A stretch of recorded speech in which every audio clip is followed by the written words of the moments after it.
Ash Wednesday is a very remarkable season of the Lent of Christendom. It is not a season of hopelessness. It is not a season of gloom. It is not a season of mourning without hope. But it is a time to go back, turn back, return back to our identity in which God has created us. There are some things which we need to clear before we go ahead into meditation. Ash Wednesday is called Ash Wednesday because ashes come from palm leaves of the previous Palm Sunday. The palm leaves are dried by the time we come to Ash Wednesday.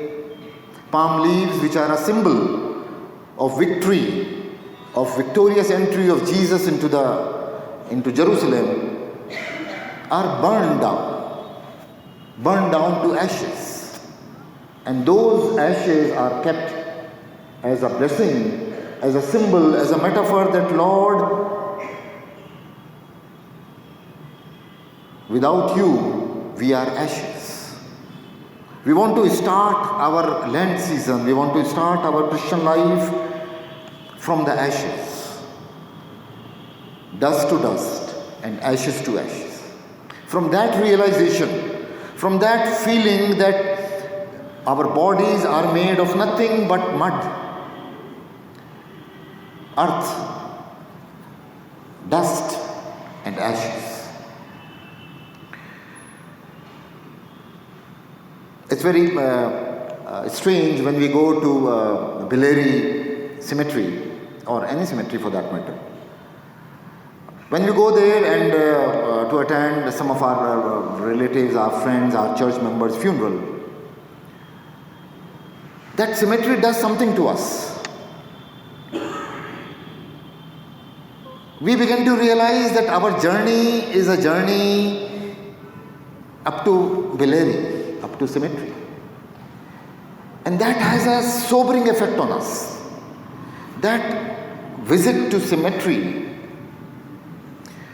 makes us realize the dust we are. This is where our bodies are going to end. So what is that we want to claim? What is that we are proud of? What is that we are so excited and so feeling great about ourselves? This is what the reality is. And there, one more thing happens. Not only gloom, but we begin very humble, very sober. And we begin to feel that, why all these jhagda, ladai, irsha, dvesh, why all this jealousy, and why all these khatpat? Let us learn to love each other. Let us learn to live together. Let us learn to accept each other. Ash Wednesday has that effect. It brings us down to our basics, square one, and that square one is dust to dust and ashes to ashes. It is a beginning of a Lent season of 40 days. And in the Bible, the 40 is always related with duration, with chronology, with time. So it's a kind of an idiom in the Hebrew Bible. Whenever they have to say for many days, they say 40 days. 40 days, Noah and all the animals, they were in the ark. 40 days it rained. 40 days Moses was up there on Mount Sinai. 40 days Jesus was in the wilderness fasting. And so this 40 is a figure for time in the Bible. Like 12 is a figure for community, a complete community, 12 disciples, 12 tribes. So with this background, we come to Ash Wednesday. And the wonderful thing that we heard from our pastor is that the theme of this Lent season is, this Ash Wednesday is that if my people repent and turn, I will listen to them. I will be gracious to them. So Ash Wednesday or Lent season is a time when we have come to understand that we are followers, we accept a God who is gracious, but not a cheap grace, not an easy grace, not a grace which we can use like a loose change in our pockets, not a grace which makes us, so what if I commit sin? I can always go to God for forgiveness. God gives forgiveness just like free coupons, freebies. Not a cheap grace. On the other hand, we come to know a God who is a God of demand. He demands from us repentance. If my people repent and turn to me, I will forgive their sins. A God of demand. And therefore, Lent is a time when God is demanding from us to walk on a path, a way other than our way, a way which is other than our known way. This is a time to lose control. This is a time to get off our programmed cycle. This is a time to take a break from a scheduled things of life and plunge into that unknown hands, unknown times of God and say, God, take me and mold me. God, I'm sorry for the sins that we have committed knowingly. God, I'm sorry for the sins which I have committed unknowingly. But other people know. And also, God, I am sorry for the sins which neither I know nor other people know, but somehow it has happened with my hand.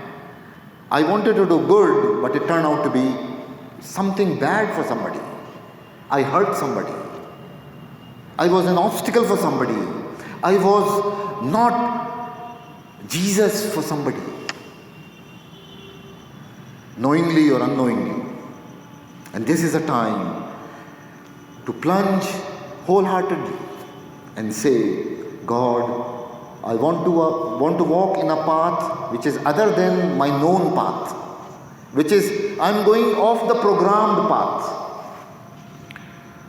When we go out for journey, we like to plan things, no? And especially if you look at our friends who are in the West, in Europe and America and all, especially Germans are very particular about plans. Everything should be planned. And you'll be surprised in Germany, the timings of their local trains are very funny. 7:58. And if it is not 58, if it comes on 59, they grumble and they say, wow, where our country is going? Our country is going to dogs. When they come to India and the train is 1 hour late and we feel comfortable, it's okay. 1 hour it will catch up. They go back with a new appreciation. They go back and understand life can be other way also, other than our path, other than our known systems that we are so comfortable with. Lent is that time. Lent is a time when God is telling us to get off your programmed schedule. Put yourself in my hands. Let me make you. Let me break you. Let me remake you. Let me reconstruct you. Let me do destruction and then let me do construction in your lives. The story of Jonah is very interesting and very challenging. Of course, we all have heard the story of Jonah in our Sunday school, one of the popular story. Children love that fish part of the story. Somebody was thrown in the sea and fish caught that person. Person was in the belly of the fish 3 days. Then came out safe and that fish spewed out that person. But this is a wonderful story for Lent season. This is a story of repentance. Not only one repentance, but several repentance. Not only one turn, but several turns that we see in this story. Lent season is a time to turn. It's a time to turn from our mundane routine, turn aside to see. Give ourselves a chance to see something different. It is a story when Moses was going about obeying his father-in-law Jethro in the Midian desert. Then he turned aside to see a bush is burning but not consumed. That turning aside from the mundane thing, he did not bother what his father-in-law would think about him. He must have been a very obedient son-in-law. He was serving his term to be able to claim the hand of one of the daughters of that person, Jethro. That was the routine. If you want to marry my daughter, you must come and work in my home. In that culture, that was the practice. Jacob did it. Jacob had to do it twice. When Moses was doing it faithfully, taking care of the sheep, then he turned aside from the charted course of action. Turned aside. It says 4 times, the Hebrew word for that is sub. He turned aside to see what is happening. He decided to turn aside, then he turned aside. When God saw that he has turned aside, then God began to speak to him.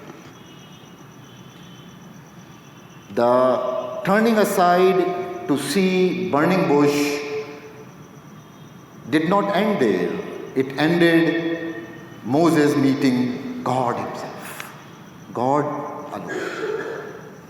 So this turning aside, we will not know whether we are turning aside in this Lent season from our known path by turning aside from food, from non-vegetarian, from chocolates, from cigarettes, from sharab, from gutka, from some lazy habits, turning aside of sleeping late in the morning, or turning aside from eating too much of cold drinks, Coca-Cola, all that. But these objects are leading us to a higher meeting, rendezvous with God. In our turning aside, we are going to be surprised, awe and wonder. We are going to meet something which is beyond our comprehension, which we have never bargained for. And so this Lent season has a lot of potential and promises for us. Let's come to the story of Nineveh, Jonah. Jonah was a prophet, and the prophet must obey what God tells him to do. And God told him, go to this particular place and do this task. Jonah refused to take that appointment. He was given an appointment, he was given a charge, he was given a command. Jonah, go to this place and do this task. Jonah refused to go because he was asked to go to the most mighty nation of that time, Assyria, who were the ruthless people, cruel people. Even now in the Nineveh, the palaces of Tiglath-Pileser, the king of that time of Assyria, in the parlor where guests were brought to sit down just to wait before king could call them and present before the king. On the walls there were paintings of how Assyrian soldiers are killing other people, how slaughtering them, how butchering them. So when the guest is sitting here in the parlor, in that drawing room, waiting for a king to summon and to present himself, by looking at these things, the visitor becomes softer. Cruel people who gave technology of war to the ancient West Asia. Very, very cruel, expert in warfare, expert in cruelty, in killing the enemy. And Nineveh was the capital of that Assyria. Jonah was asked to go there and preach to them. I don't know what will be the present day scenario of that. It will be something like if a preacher is asked, you go to North Korea and preach. Maybe something like that. I'm just saying it. Or maybe we go to Afghanistan and preach. And very understandingly, Jonah said, God, this is too much for me. I will like to go to another platform and take up another ship going to some other place. And we know the story. He took up a ship that was going to Tarshish. And then God said, no, Jonah, I want to show you that I am God. I want you to do it.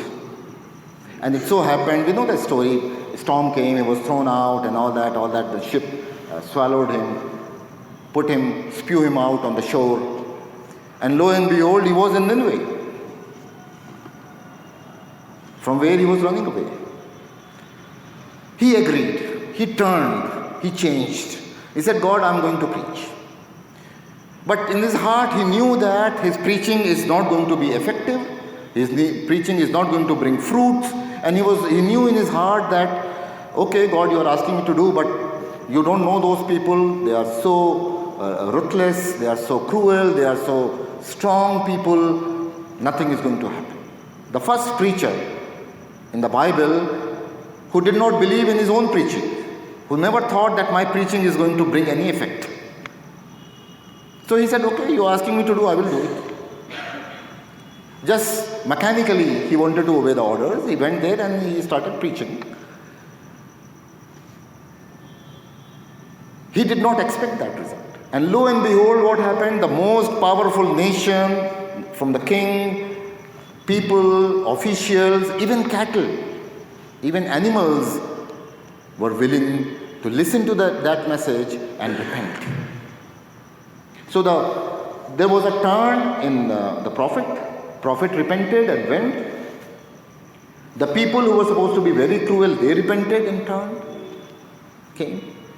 And now Jonah wanted, after his preaching, in chapter 4 if we read, we find that Jonah thought that after my preaching, nobody would listen, and let me watch the destruction. Let me watch this fire play. Atishbazi, this Diwali, let me watch it from a nice, good vintage point, and let me see that. So he built up a kind of a hut for himself on a high roof, on a mount, to watch the Nineveh city being destroyed by God. God, who had intentions to destroy this, God also changed.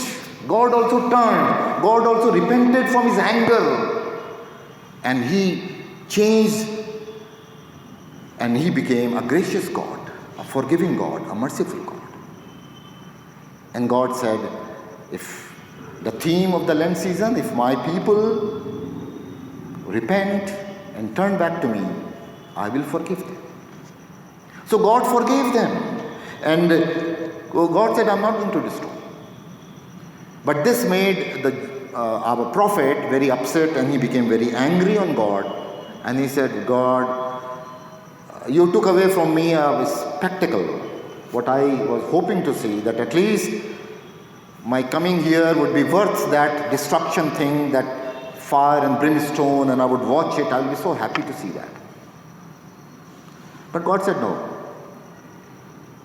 You preached, and it affected the hearts of the people, and people repented.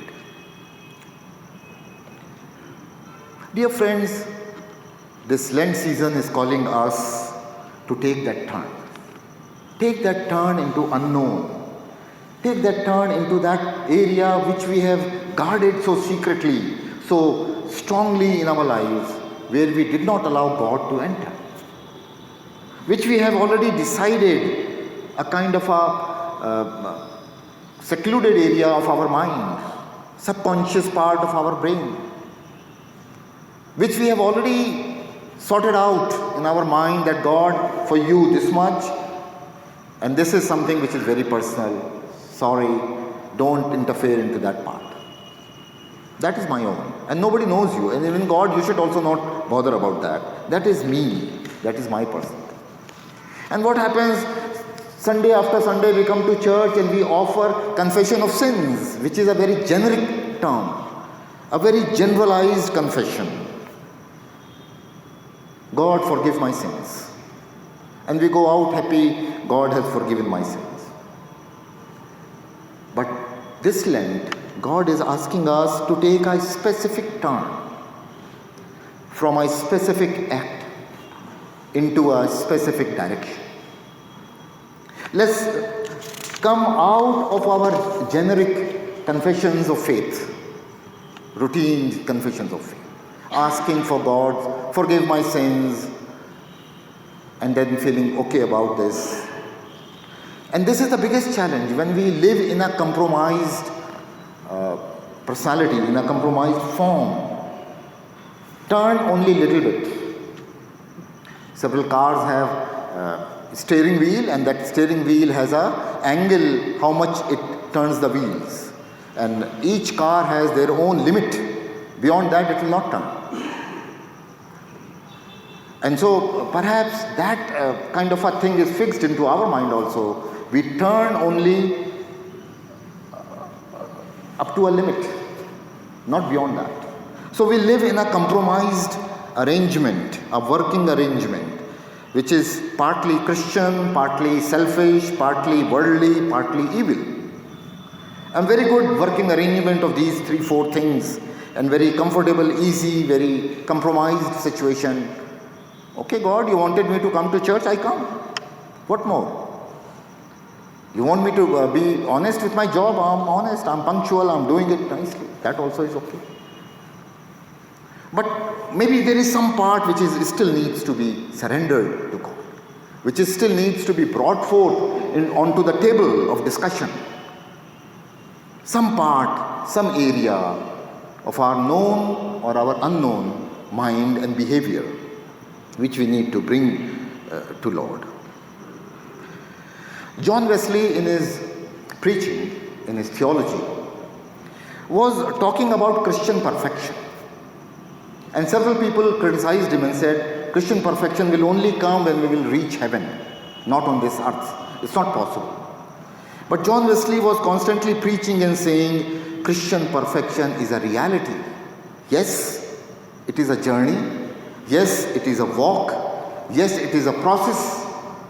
But intention of Christian perfection is all that we need in our hearts. There will be times of temptations and we will fall. But God's grace will enable us to rise up again. There will be times of drawbacks in our walk with Jesus. We will be down, but we will not be out. And that move towards Christian perfection is a demand on our lives. Lent is one such time where we readjust, realign our Christian perfection, our walk towards Christian perfection, and come back to that area which are troublesome area, which are problem area, and attend to that. Open it up. Bring it before God. God, मैं अपने आप को पेश करता हूँ. I present myself before you with all my reservations, with all my plannings, with all my calculations, with all my arrangements that I have made in my mind. This is justified, that is not justified. For this I will repent, for this I cannot. This is okay, this is... With all of that, I want to present before you and ask you to revive my baptismal identity. At the time of baptism, I died with Jesus Christ. I was buried with Jesus Christ. Then we rise again with Jesus Christ. And that baptismal identity is my ideal, is my Christian perfection, is something that for which we are working. Baptismal identity is an identity which recognizes God's call and which recognizes God's promise to enable us for that, to support us, God's grace which will go with us. He will not take us into a time which is beyond our capacity, but He will be with us. A God of grace and a God of demand is asking us to turn aside and see the wonders what God wants to do in your life and in my life. Let us present ourselves before God. Let us present ourselves and say, Lord, we are nothing but ashes. We want to come before you so that into that mud, into that ashes, you breathe your Ruha Elohim. You breathe into our nostrils and we become a living human being. We become a human being worthy of your calling, worthy of your image that you have, with which you have created us. May this Lent season be a season of blessing for us, a season of transformation for us, a season of growth in our lives.